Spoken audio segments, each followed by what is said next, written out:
അറിയാതെ എൻ്റെ വായിൽ നിന്നൊന്ന് പാഷൻ ഫ്രൂട്ട് എന്നൊരു വേർഡ് വീണു പോയി കേട്ടോ. അന്നേരം തൊട്ട് രണ്ടുപേരും എനിക്ക് പാഷൻ ഫ്രൂട്ട് വേണം, എനിക്ക് പാഷൻ ഫ്രൂട്ട് വേണമെന്ന് പറഞ്ഞ് വഴക്കുണ്ടാക്കാൻ തുടങ്ങി. പറമ്പിലെ പാഷൻ ഫ്രൂട്ട് വള്ളിക്ക് കാവലായിട്ട് ഒരു പാമ്പുണ്ട്. അതുകൊണ്ട് എനിക്ക് അങ്ങോട്ട് പോകാൻ പേടിയാണ്. പക്ഷേ എന്നും ഇവരുടെ വാശിക്ക് മുമ്പിൽ ഞാനാണ് മുട്ടുകുത്താറുള്ളത്.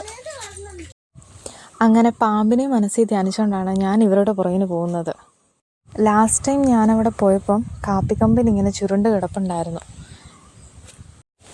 ഇന്ന് എന്ത് ധൈര്യത്തിലാണ് അങ്ങോട്ട് പോകുന്നതെന്ന് എനിക്കൊരു പിടിയുമില്ല. അങ്ങനെ പറമ്പ് മുഴുവൻ കറങ്ങിത്തിരിഞ്ഞ് ഞങ്ങൾ പാഷൻ ഫ്രൂട്ടിൻ്റെ അടുത്തെത്തി.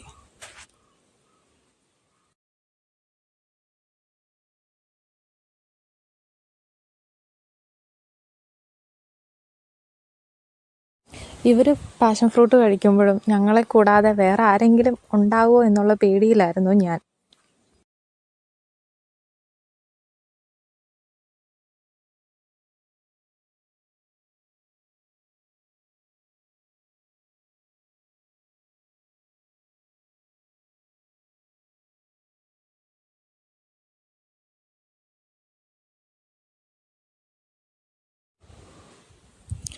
കഴിച്ചു കഴിഞ്ഞാൽ കുറച്ച് നേരം അറിയണം, അതാണ് അവരുടെ പോളിസി.